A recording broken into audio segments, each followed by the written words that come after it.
Tarih ezberlemek, kabul edelim. Bazen gerçekten zor olabiliyor, değil mi? Peki ya size bütün bir imparatorlukla ilgili en temel bilgileri aklınızdan bir daha çıkmayacak özel bir teknikle öğretebileceğimizi söylesem? Hadi o zaman bu tarih şifresini hep beraber çözelim.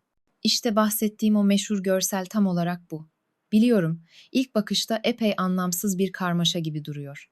Kanepede oturan bir adam, üzerinde bir komutan, etrafta çocuklar, çadırlar, ne alaka?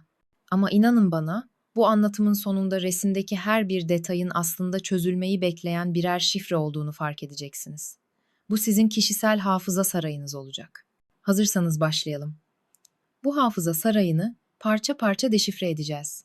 İşe en temelden girelim. Bu insanlar kim? Bu devleti kim kurmuş? Cevap için görselin sol alt köşesine bakalım. Üzerinde Asya Un yazan bir un tenekesi var. Basit gibi duruyor. Ama bu hafıza sarayının ilk ve en önemli anahtarı. Şimdi sizden şunu istiyorum. Asya Un ifadesini hızlıca birkaç kez tekrar edin. Asya Un. Asya Un. Kulağa ne gibi geliyor? Tabii ki Asya Hun. İşte bu kadar. Ses benzerliği sayesinde devletin adını Asya Hunları artık kalıcı şekilde hafızamıza yerleştirmiş olduk. Sıradaki ipucu için merkeze bakalım. Kanepede rahatça yayılmış ve resmen oraya kurulmuş bir adam görüyoruz. Bu kurulma eylemi çok önemli çünkü bize kurucu kelimesini hatırlatıyor.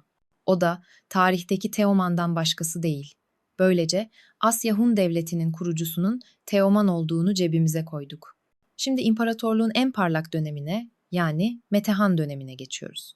Resimde Teoman'ın hemen üzerinde dimdik duran bir komutan figürü görüyorsunuz. Bu Metehan'ı temsil ediyor.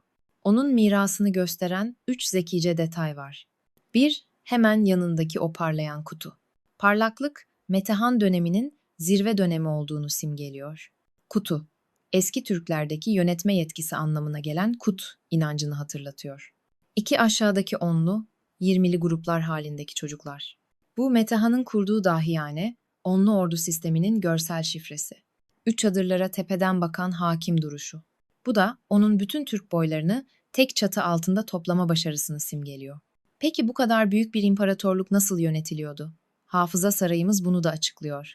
Metehan'ın yanında Türk Patent Enstitüsü tabelası gördünüz mü? Antik bir devlette modern bir tabelanın işi ne? İşte inanılmaz zekice bir metafor. Bir şeyin patentini almak, onu ilk yapanın siz olduğunu tescillemek demektir. Bu da bize Hunların tarihteki konumunu hatırlatıyor.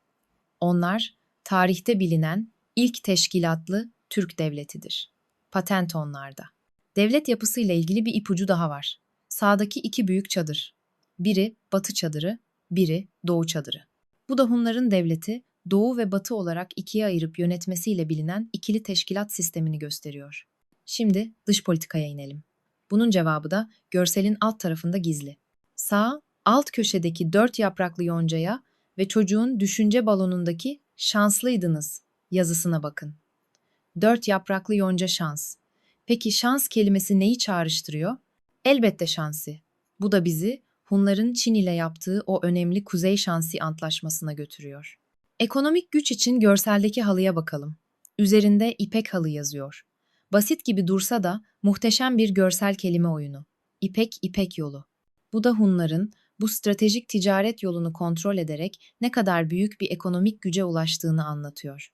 Şimdi öğrendiklerimizi hızlıca toparlayalım. Devletin adı Asya Hunları. Kurucu Teoman.